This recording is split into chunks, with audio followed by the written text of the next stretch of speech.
Entonces, como decíamos ahorita, un estudio de cohorte es un estudio es un diseño observacional analítico, que hace parte de los diseños observacionales como casos y controles o como los descriptivos, pero casos y controles y cohortes son los únicos que son analíticos. Es un diseño que generalmente es prospectivo y de ahí son sus ventajas y que permiten determinar causalidad, que era lo que hablábamos. Pero también pueden haber diseños, una cohorte retrospectiva o histórica o mixta, retroprospectiva. Como decíamos, permite evaluar temporalidad, que eso va a llevar a causalidad, ¿cierto? La unidad de análisis es el individuo, como la mayoría de estudios primarios. Como todos los estudios primarios, la unidad de análisis es el individuo. Y de los estudios observacionales es el que mejor calidad de la evidencia tiene. ¿Alguno de pronto tiene un marcadorcito de tablero? No sé.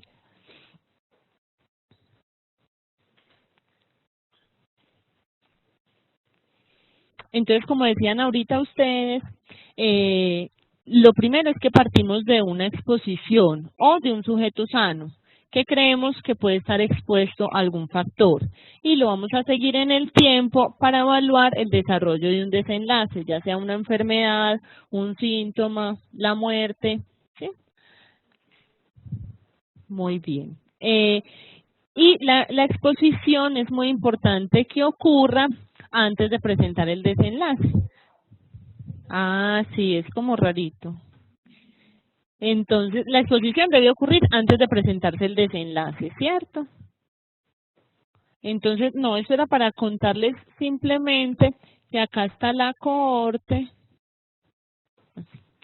acá estarían casos y controles, y acá los otros descriptivos, ¿cierto? Como en la medio pirámide de la evidencia.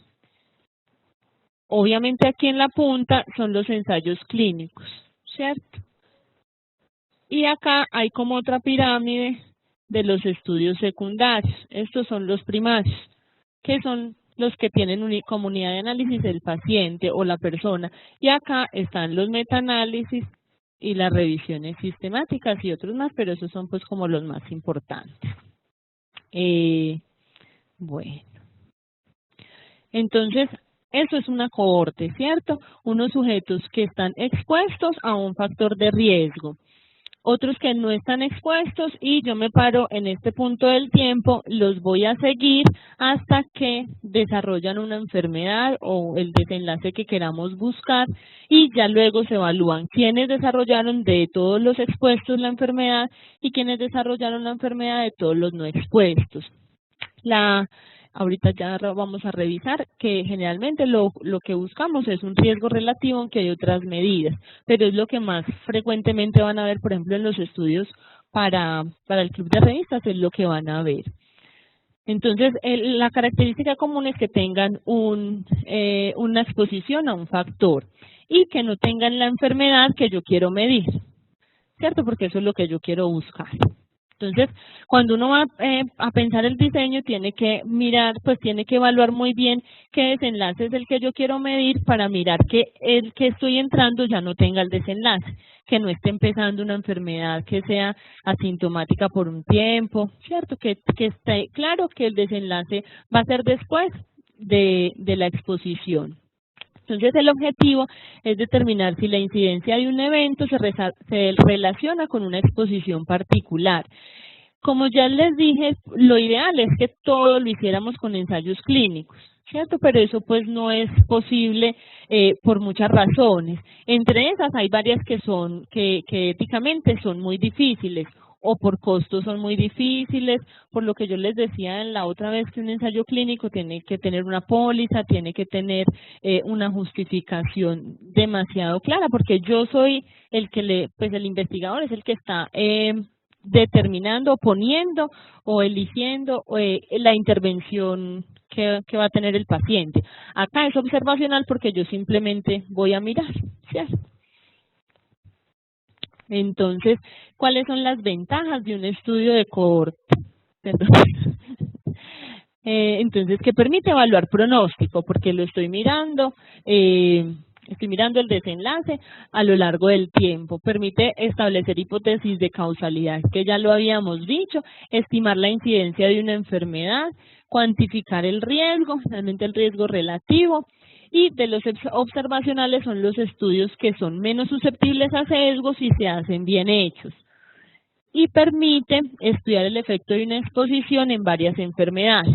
O sea que mi desenlace pueden ser varios con una misma exposición, que eso es algo muy bueno. Y las desventajas es el tiempo de seguimiento, porque yo necesito tener un número suficiente de eventos para mirar si es por esa exposición, por ese factor que ocurrió ese desenlace. Entonces, generalmente son estudios que se toman mucho tiempo. Y como se toman mucho tiempo, también eso los hace costosos y de larga duración, ¿cierto? Entonces, para nosotros, por ejemplo, a veces no es tan fácil. Necesitan un mayor tamaño de la muestra que, por ejemplo, un casos y controles. Los sesgos, de todas maneras, aunque los pueden controlar muy bien, siempre van a estar implícitos y siempre hay que manejarlos. Los factores de confusión e interacción que no quedan equilibrados en la muestra, porque el ensayo clínico tiene esa ventaja, que cuando yo hago una asignación aleatoria, la muestra me queda muy similar, ¿cierto? Tanto los controles como los que voy a aplicar la intervención. Acá las muestras, la cohorte me puede quedar, digamos que desbalanceada, porque no los estoy asignando al azar, ¿cierto? No son buenos para enfermedades raras, ¿cierto? Imagínense, pues, una enfermedad rara, ¿cuánto tiempo necesito yo seguirlos o tener una cohorte demasiado grande para poder tener los eventos que yo quiero observar? Entonces, no son útiles. Para eso son mejores los casos y controles. Y no son buenos para enfermedades con largos periodos de latencia, por ejemplo, una enfermedad que tenga mucho tiempo asintomática, porque entonces va a pasar lo mismo. El seguimiento va a ser muy largo, voy a tener muchas pérdidas y también va a ser más costoso. Entonces, la población, para yo seleccionar la población de la cohorte, debo hacer todos los esfuerzos para que todos terminen la cohorte, ¿cierto? Todo el que ingresa termine. Evitar las pérdidas de los pacientes, porque eso sí me va a hacer daño en los resultados finales. Se debe determinar muy claro la exposición, pues los pacientes, las características de los pacientes que van a ingresar a la cohorte, la exposición y el desenlace que yo voy a medir. Entonces, en la exposición se debe definir si es una exposición que tenga dosis o el tiempo que yo voy a determinar esa exposición y cómo se va a realizar la medición, si es a través de un instrumento, si es una escala, si esa escala está validada, para que se apliquen a todos los pacientes por igual. ¿Listo? ¿Por qué? Porque como tengo la desventaja que todos los pacientes yo voy a saber si alguno se expuso al factor, yo puede que a ese le haga más intervenciones que a otro, porque yo ya sé que ese se expuso. Entonces voy a poder hacer cosas diferentes que al otro que no tuvo la exposición. Entonces se debe definir la frecuencia de recolección de datos, ya sea por ejemplo en una exposición continua, una exposición que inicia y termina, eso son como, o sea, definir el tipo de exposición que yo voy a estudiar, o una exposición instantánea.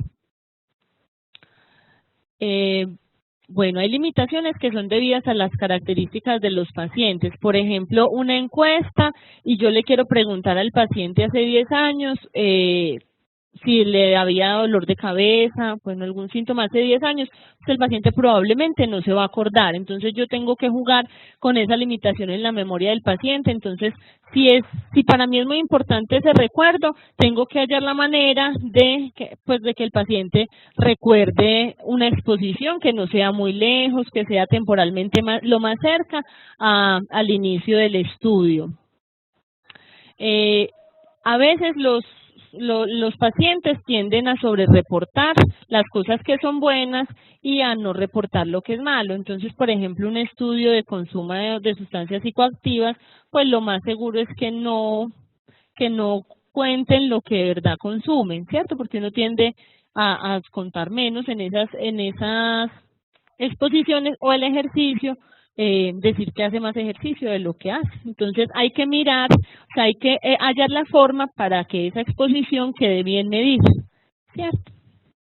Y que no nos afecte los resultados.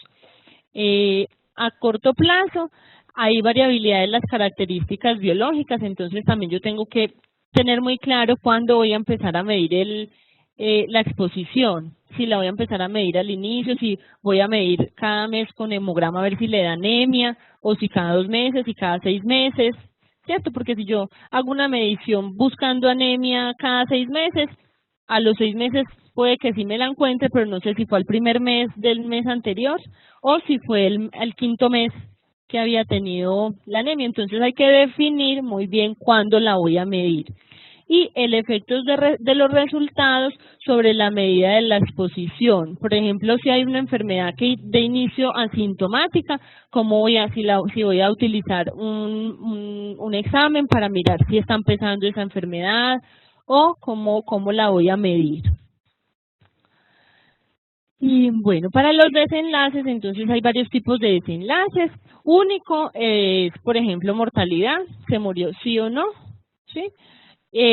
O una incidencia, o sea, o eventos repetidos, también puede ser otra, o la incidencia de aneurismas coronarios, por ejemplo, en la enfermedad de Kawasaki. Entonces cojo todos los pacientes que tienen Kawasaki y miro cuántos de esos hicieron aneurisma. Múltiples, entonces eventos que ocurren varias veces, por ejemplo, si yo quiero evaluar niños con itus recurrente, ¿cuáles de esos hacen cicatrices renales? Entonces, 3 itus y cuántos de esos me hicieron cicatrices renales. Transición entre el estado de salud y enfermedad, este ejemplo no es como, es mirar a ver, porque una enfermedad. Por ejemplo, los niños asmáticos pueden tener periodos asintomáticos y luego hacer una crisis. Entonces ahí es muy fácil diferenciar, digamos, que estaba aliviado y le dio una crisis. Pero hay niños que pueden estar con tos todos los días, ¿cierto? Entonces definir muy bien qué desenlace quiero medir, si son las crisis, si es todo el periodo cuando tenga síntomas, y la transición entre estados funcionales, pues es el control del asma, también es similar. Bueno, el nivel de marcador de una enfermedad ya es más que una enfermedad, los paraclínicos me puedan detectar una enfermedad. Entonces yo digo, bueno, voy a medir los anti-DNA para decir que el lupus está activo. Entonces con eso yo ya digo que está activo, ¿cierto? Entonces ya es más con laboratorios. O el cambio de una enfermedad, entonces, por ejemplo, el seguimiento de la función renal en niños con trasplante para mirar si tienen pérdida del injerto, por ejemplo, que lo sigo con la función renal, con la tasa de filtración. O cambios en el nivel con el tiempo, por ejemplo, la edad, la evaluación de la edad de la densidad mineral ósea en mujeres luego de la menopausia con riesgo de fracturas. O sea, es como ya más en el tiempo. O, por ejemplo, ahí también se puede mirar si hay cosas que sean solamente de los lactantes, solamente de los niños o ya en la adolescencia, si hayan enfermedades que solo sean en ese periodo. Ya el seguimiento basta cuando ya presenta el desenlace el paciente. O se muere y ese no era el desenlace, pues ahí obviamente el paciente ya no se puede seguir, ¿cierto? O cuando hay pérdida de seguimiento, que esa es una de las cosas más graves, la pérdida de seguimiento, porque yo no sé al paciente qué le pasó, si desarrolló la enfermedad o no la desarrolló, y eso ya me va a alterar los resultados finales. Entonces, en los estudios de cohorte, como les contaba, la parte de los sesgos es muy importante, igual que en los casos y controles. Y hay varios sesgos. Uno de estos es el sesgo de selección, que es cuando hay diferencias en la población entre la cohorte de expuestos y las no expuestos, ya que la idea es que solo se diferencien en la exposición. Pero como decimos, como yo no los estoy asignando al azar, me podrían quedar desbalanceados, porque sí, pero yo tengo que tratar de que eso sea lo más o sea, de que me queden lo más parecidos posibles, pero a veces eso no es tan fácil. Solo se deben diferenciar en la exposición para que yo le pueda, como para que pueda concluir que fue solo por la exposición, que era lo único que los diferenciaba, que se logró el desenlace. Los participantes deben ser representativos de la población. Por ejemplo, si yo quiero hacer un estudio para niños asmáticos en menores de 5 años, pues no puedo de pronto luego extrapolar esos resultados a los más grandes o a los lactanticos menores de 1 año, si no los voy a incluir. Entonces, mirar muy bien que lo que yo quiera, a lo que yo quiera aplicar los resultados se represente en la muestra que estoy tomando.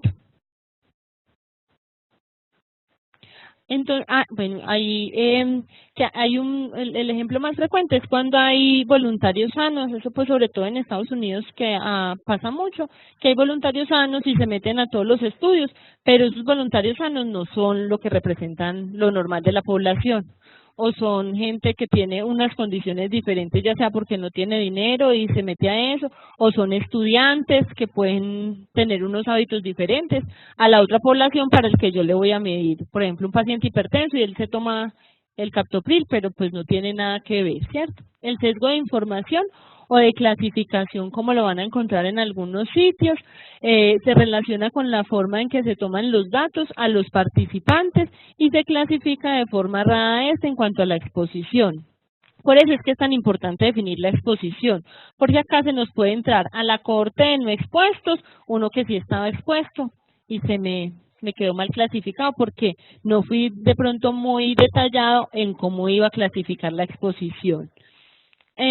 O puede ser por un error del instrumento o por pobre entrenamiento del personal. Entonces, en un estudio de cohorte se tiene que validar bien el instrumento que se va a utilizar, ya sea una escala o si uno lo va a construir, hacer una prueba piloto para que ese instrumento quede bien, que el que la vaya a aplicar entienda bien cómo se va a aplicar, para que eso no nos disminuya, el sesgo de información o clasificación. Este sesgo puede ser de dos tipos, diferencial o no diferencial.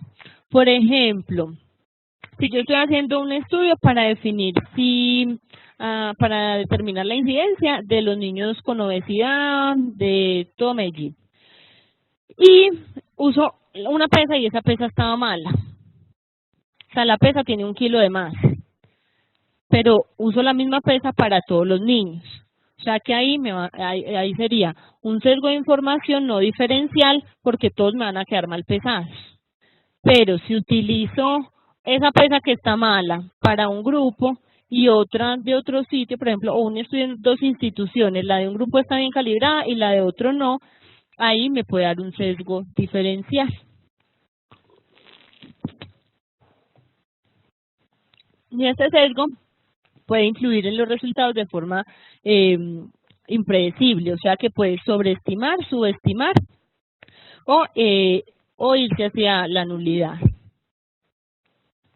El sesgo de pérdidas de seguimiento, ya sea como hablábamos ahorita porque se muere el paciente, entonces yo no sé si le iba a dar la enfermedad o no le iba a dar, porque tiene poca adherencia, entonces no volvió al seguimiento, que ese es un poquito más grave porque yo no sé si el desenlace que yo quería medir justo a esos que se perdieron les iba a dar a todos.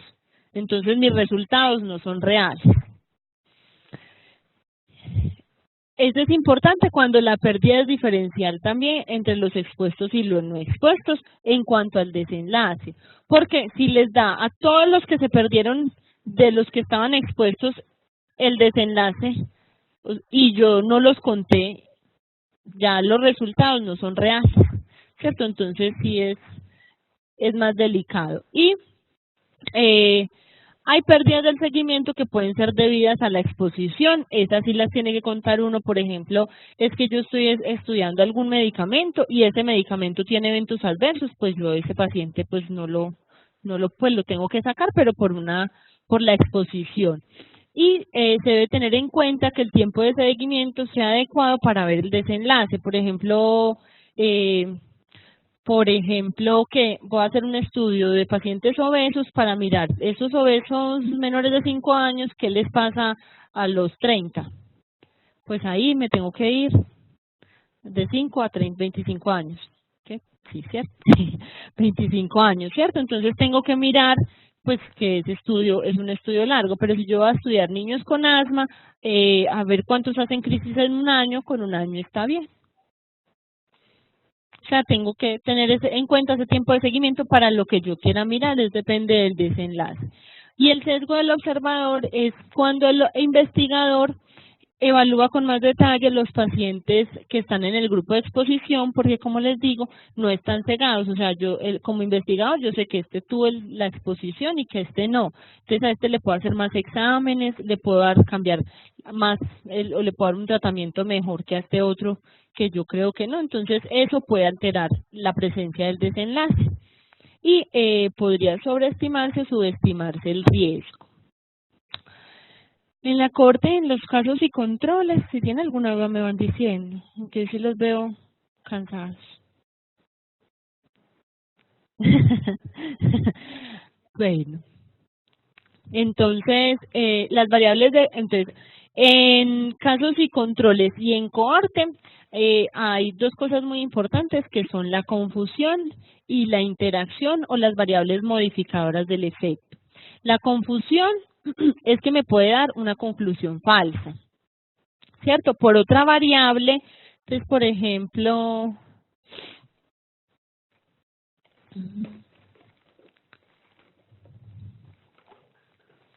a ver, por ejemplo,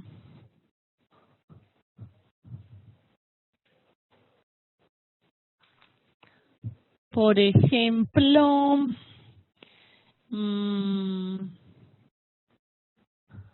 ejemplo, un ejemplo.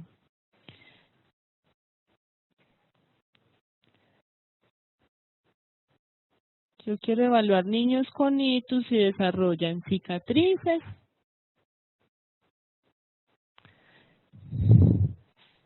Si los niños con ictus recurrente desarrollan cicatrices, pero resulta que muchos de esos tienen hidronefrosis o reflujo, ¿cierto? Esta puede ser la verdadera causa de las cicatrices, pues obvio también las infecciones urinarias, pero es por esto que da infecciones urinarias y luego las cicatrices. Entonces, si yo digo que es que son las infecciones urinarias las que me dan las cicatrices y no tengo en cuenta esto, es una conclusión que no es real. Mientras que ya vamos a mirar.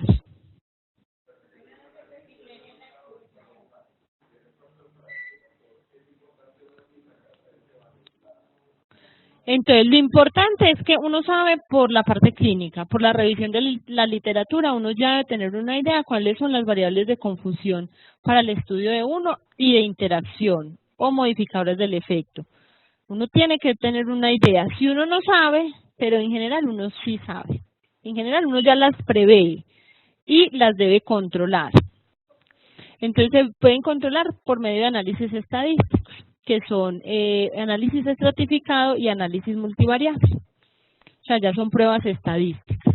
Pero si yo no lo pienso, no hago el análisis, porque el análisis no es complicado. Pues toma tiempo, pero no es complicado. Pero si yo ni siquiera la pienso, entonces yo metí todos estos pacientes y ahí estaba el reflujo, porque pues yo dije, bueno, de pronto eso es importante, pero no lo metí como una variable de confusión, entonces mi conclusión es que las citos recurrentes dan cicatrices. Y resulta que el 70% tenían reflujo. No, exageremos. Exageremos, ¿cierto? Entonces, ya esa variable reflujo yo la meto como una variable de confusión en todo el análisis. Y eso ya me cambia o sea, esto ya por análisis estadístico ya me dice si era una variable de confusión o no. Eso. No, no. Lo importante es primero conocerla de entrada, porque si de entrada yo la conozco, la voy a analizar. Si no la conozco, ya se me pasa y otro me puede decir, no, es que eso no es así. ¿Cierto? Eso es una variable de confusión y usted ni siquiera la tuvo en cuenta. Y ya uno con el análisis estadístico la analiza y la controla, digamos. ¿Qué vas a preguntar tú, Mateo?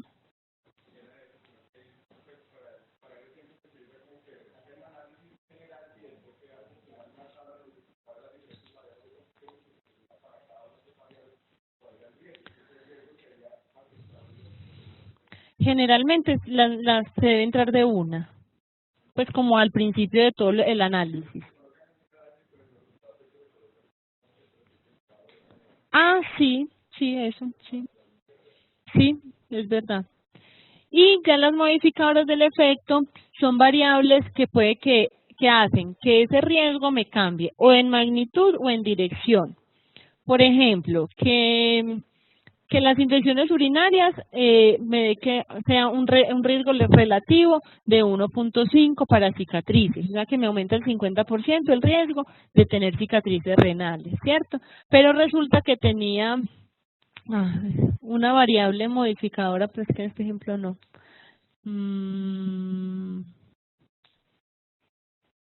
Bueno, pongamos que esta sea una modificadora del efecto, por ejemplo, la hidronefrosis, y cuando yo meto esa variable como interacción, resulta que el RR me baja 0.8, ¿cierto? O sea, cuando está solita es un factor de riesgo, me aumenta el riesgo, pero cuando meto esa variable de interacción me baja el riesgo. O sea, eso quiere decir que es una variable de interacción.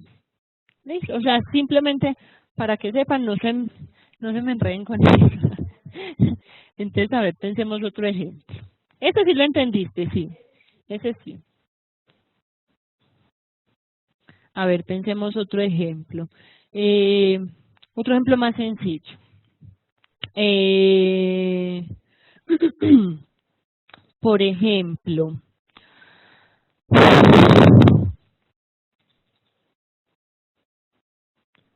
por ejemplo, si yo quiero hacer un estudio con que quiero evaluar niños con neumonía y quiero evaluar niños con neumonía que tengan vancomicina. Esa es mi exposición. Y quiero evaluar si desarrollan falla renal. ¿Sí? Esos es los expuestos y otros no expuestos que no tengan vancomicina para mirar si desarrollan con neumonía que no desarrollen falla renal, ¿cierto? Y por ejemplo, en esos niños que tenían vancomicina, además tenían amicacina, anfotericina B, bueno, que tenían otros nefrotóxicos, ¿cierto? Y el riesgo entonces tenía, solo con vancomicina me da un RR de 1,2. O sea que la vancomicina me aumenta un 20% el riesgo de desarrollar falla renal en esos niños.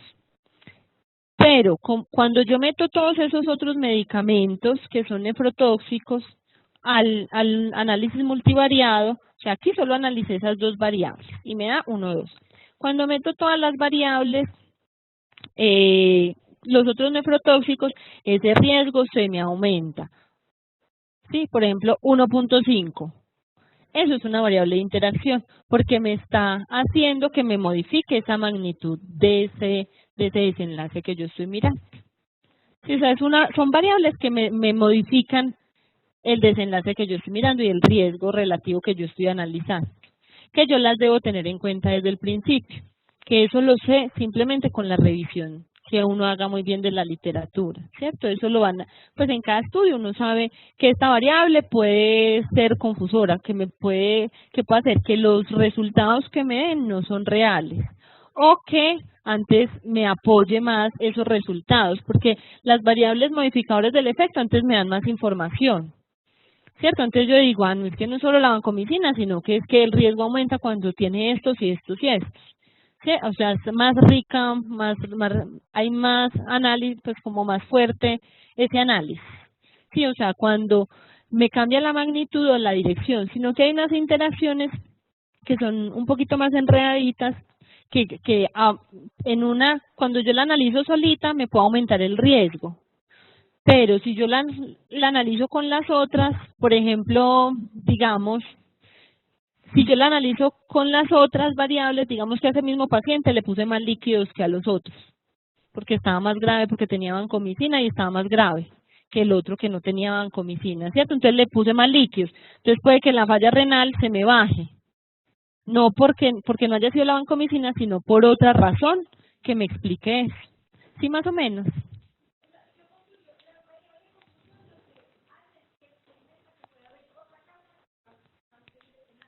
Eso. Empeoran o mejoran. Eso. Eso. Me lo cambian. Sí.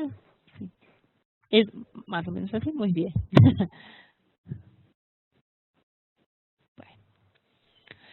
Para disminuir la confusión, lo que ya vimos, primero parte desde lo que yo quiero mirar, ¿cierto? O sea, desde el diseño yo sé qué variables debo estudiar como confusoras o como de interacción. Y en el diseño yo también puedo hacer una restricción a esas categorías. Entonces, por ejemplo, voy a mirar qué pacientes les da hipertensión que están hospitalizados. Pero yo sé que a todos los que entran a la UCI les da hipertensión. Entonces yo de una vez eso lo saco a un lado, ¿cierto? Entonces yo ya estoy quitando esa confusión porque yo sé que todos, pues al menos 90% de los que entran a la UCI salen con hipertensión. Entonces yo lo saco a un lado y es como, lo comparo, hago como dos grupos.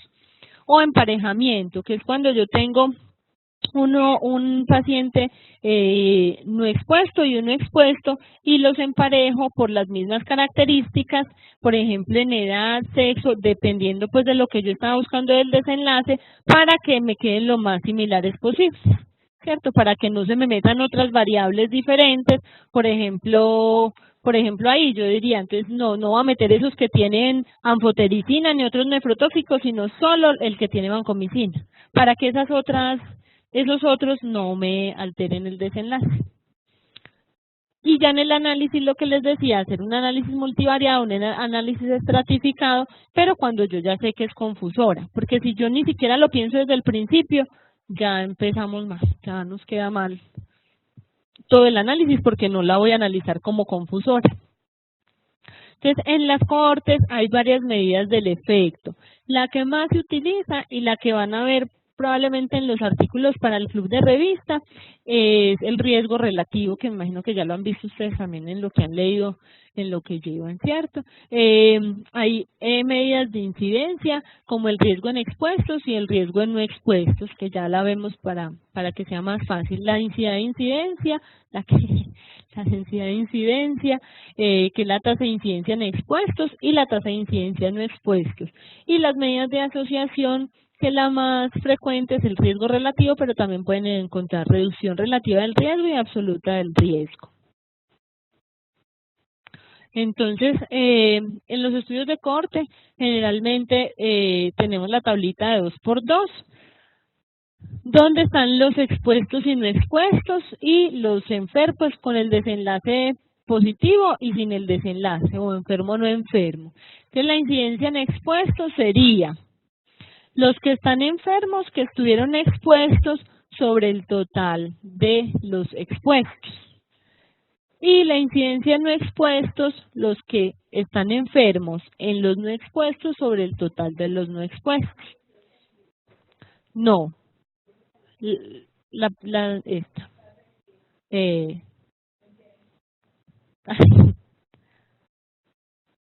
La tasa de incidencia.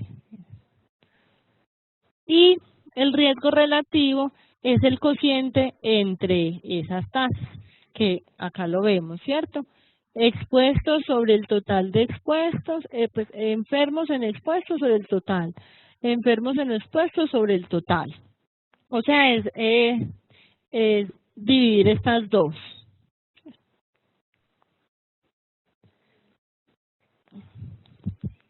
A veces pueden encontrar los diferentes, pues las columnas diferentes, o sea, enfermos aquí, expuestos arriba, para que no se confundan porque cambia todo, ¿cierto? Pues y es pues una manera gráfica, pero es expuesto sobre no expuesto. Entonces, el RR tiene valores desde 0 a más infinito, donde 1 es que el riesgo es igual en ambos grupos, ¿cierto? O sea, que la exposición que yo estoy mirando no se aumenta en ninguno de los dos grupos. Cuando es menor a 1, quiere decir que es un factor protector, aunque también depende, pues, pero en general es un factor protector. Quiere decir que aumenta el riesgo, que disminuye el riesgo en expuestos. Y mayor de 1, que es un factor de riesgo. Eso sí lo habían mirado más, ¿cierto? Eso es más frecuente. Entonces el riesgo, me olvidó poner el ejemplo. El riesgo relativo mide la magnitud del riesgo asociado a la exposición, que fue lo que ya hablamos. Es cuántas se puede expresar como de varias maneras. Por ejemplo, un riesgo relativo de 1,2 es que aumenta un 20% el riesgo de sufrir hipertensión. O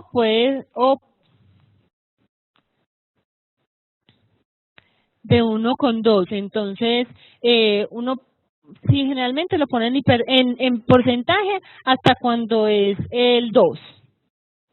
O sea, de 1,1 sería 10%, ¿cierto? Hasta con 1,9 sería 90%. Ya cuando me da 2 es que aumenta una vez el riesgo, ¿cierto? Porque 1 es igual. Entonces aquí todo esto es una vez. Pues lo pueden decir de las dos maneras. ¿Pero sí entendiste esa parte? Igual hacia el otro lado, ¿sí entendieron? Igual hacia el otro lado. Por ejemplo, punto 8 o punto 2. Punto 8 es que disminuye. ¿Cuánto? Muy bien. Y acá, 80%. ¿Cierto? Muy bien. Bueno, y el riesgo relativo se usa idealmente cuando la incidencia de la enfermedad es alta. Cuando es bajita, se podría utilizar el OR, pero en general en casos y controles, como no usamos, una cohorte, como no usamos, no la usamos para enfermedades raras, utilizamos es el riesgo relativo, que es como la medida de excelencia. ¿Alguna duda?